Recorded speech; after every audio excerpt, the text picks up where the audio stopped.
হ'ব। হেল্ল'। নমস্কাৰ গোস্বামী দা। হয় নমস্কাৰ। মানে আমি খুব এটা ভাল আশাব্যঞ্জক বাতৰি পালো। এইবাৰ সাহিত্যবাদ মানে 4 দিনত 5 কোটি কিতাপ বিক্ৰী হৈছে, য'ত আপোনালোকৰ 10-12 দিন গ্ৰন্থমেলা পাতে, তাতেও সিমানখিনি হ'বলৈ বহুত কষ্ট কৰিবলগীয়া হয়। আচলতে কেনেকুৱা? আচলতে আপুনি তাত অংশ লৈছিল নেকি? আচল ছবিখননো কি? মই প্ৰথম দিনাৰ পৰাই আছো, মানে 30 তাৰিখৰ পৰাই মই আছো তাতে, পাঠশালাতে আছো। মই ঘৰৰ পৰা ওলোৱা নাই, ইভেন মোৰ পাটাচাৰকুছিত ঘৰ, মই যাব পৰা নাই, মানে সেইকাৰণে গাড়ী ওলাব নোৱাৰি। মই গোটেইকেইদিন আছো। বিক্ৰী তাৰমানে ফাৰ্ষ্ট লাইনৰ লেফ্ট চাইডৰ কেইখনমান দোকানত বিক্ৰী হৈছে। বাকী আমাৰ ছেকেণ্ড লাইনৰ ফাৰ্ষ্ট দোকান আছিলে আমাৰ গায়ত্ৰী প্ৰকাশনৰ, এই দুখনৰ বিক্ৰী হৈছে। কিতাপ বিক্ৰী অলপ হৈছে, কিন্তু যেনেকুৱা হ'ব লাগে সেনেকুৱা। আমাৰ দোকানত 3 লাখ টকাৰ বিক্ৰী হৈছে যোৱা ৰাতিলৈকে, 4 দিনত। 4 দিনত। তাৰপিছত মই তেওঁলোকৰ প্ৰেচিডেণ্টে সুধিলে যে এনেকুৱা আপুনি কওকচোন 5 কোটি। মই বোলো 5 কোটি কেনেকৈ হ'বই নোৱাৰে, কাৰণ আপুনি দোকানবিলাকত হেৰি কৰক। বোলে নহয়, কলেজবিলাকে কিনিছে বোলে। আৰু মই তেওঁৰ পৰা আহি গোটেই দোকানবিলাকৰ, আমাৰ ষ্টুডেণ্ট ষ্টৰৰ মালিক হওক, আমাৰ এই মালিক হওক, এই ৰেখাৰ মালিক হওক, তাৰপিছত আৰু এখন বাহিৰৰ দোকান আছিলে, সেইবিলাকো সুধিলোঁ। মানে সিহঁতে কোনো কলেজ অহা নাই, কোনো স্কুল অহা নাই। আমাৰ জেবি মালিক হওক, বনলতা হওক, মানে যিবিলাক মই দোকান পাইছোঁ চবকে, সতীৰ্থ হওক, বোলে কোনো অহা নাই। মানে আমাৰ সিমানেই বিক্ৰী হৈছে। গতিকে মই প্ৰথম দোকান কেইখনত ধৰক 10 লাখকে হৈছে বাৰু, দোকানত বিক্ৰী 10 লাখকে ধৰক আপুনি। 10 লাখকে হ'লেও 5খনত 50 লাখে হ'ব। বাকীটো আমাৰ 3 লাখ 4 লাখ 20টা নে কি 22টা পাৰ্টি গৈছে।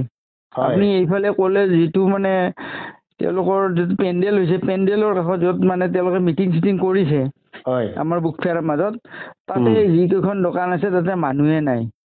আপুনি মানে জ্যোতি প্ৰকাশন আছে, বৰ্ণ আছে, আপোনাৰ NL প্ৰকাশন আছে, আছাম পাব্লিচিং আছে, সেইবিলাকৰ দোকানত মানুহে নাই।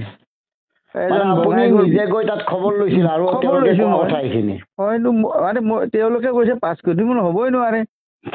বোলে আমি ছাকচেছ হোৱা নাই। নহয়, ছাকচেছ হৈছে, আপোনালোকে মানুহ আহিছে, পুৰা মানুহ আহিছে, মানুহ অহাত হেৰি নাই, কিন্তু কিতাপ কিনা নাই। মানুহ সোমালে নহ'ব নহয়। মানে কেনেকুৱা জানে, মানে ধৰক এতিয়া প্ৰদৰ্শনী, এইটো সেই মানুহবিলাকে তাৰমানে সেই মানে এইফালে সোমাই গৈছে, সিফালে ওলাই গৈছে। মই নিজে গেটত আপুনি গেটখনত আপুনি সোমাব নোৱাৰে, ওলাব নোৱাৰে। সেই গেটখিনিত ইমান মানুহ সোমাইছে, কিন্তু মানুহ পুৰা সোমাইছে, কিন্তু মানুহে কিতাপ কিনা নাই। আৰু বজালীৰ মোৰ মতেদি কি জানে, আমি আগৰ বুক ফেয়াৰখনো কৰিছিলোঁ সাহিত্য সভাত, আমি তেতিয়া সৰু আছিলোঁ, ডিগ্ৰী পঢ়ি আছিলোঁ। তাত যিটো কিতাপৰ বিক্ৰী হৈছিল, এই বিক্ৰীটো এতিয়া হোৱা নাই। কিতাপ বিক্ৰীটো মিছা কথা।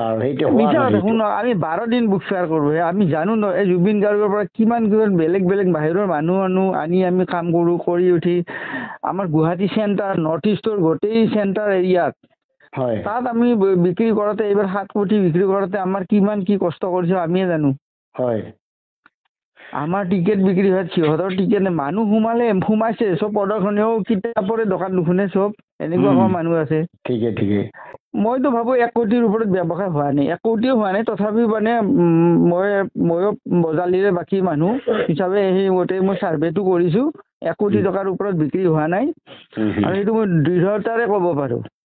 যিবিলাক মানে বেজ পিন্ধা মানুহে আহি কিমানে কিতাপ কিনিছে সেইটো চাব দিয়ক। তাতেতো তেওঁলোকে বোধহয় কেমেৰা লগাইছে চাৰিওপিনে, সেইবিলাক চালেই হৈ যায় নহয়, যে বেজ পিন্ধা মানুহ যিবিলাক আছে কিমানখন কিনিছে সেইটো হিচাপ কৰক।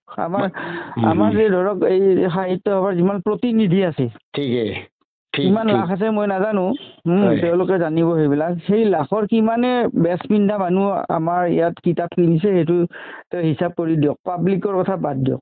মানে আপুনি ক'ব খোজা কথাটো হ'ল, সাহিত্য সভাৰ বেজ পৰিধান কৰা কিমানজনে গ্ৰন্থ কিনিছে। সেইটো চাব দিয়ক। 5 কোটি টকা এনেই মুখত ক'লে নহ'ব ন। 5 কোটি মানুহ সোমালে 5 কোটি হ'ব নেকি?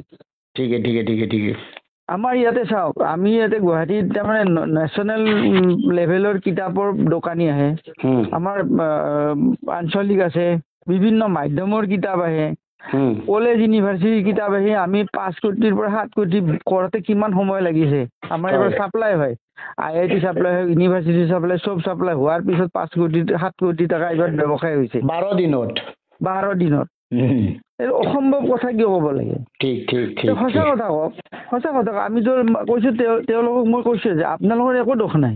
হয়, আপোনালোকৰ দোষ নাই। আপোনালোকে আমাক ধুনীয়া এৰেঞ্জ কৰি দিছে, বাথৰুমৰ ব্যৱস্থা ধুনীয়া, পানীৰ ব্যৱস্থা ধুনীয়া, মানুহৰ একো অসুবিধা হোৱা নাই আমাৰ। সেইখিনি আমি ক'ব পাৰোঁ, সৰে শলাগিম। 5 কোটি টকাৰ ব্যৱসায়টো আমাৰ এটা অভিযোগ আছে, মিছা অভিযোগটো কৰিব লাগে। ঠিকে ঠিকে ঠিকে।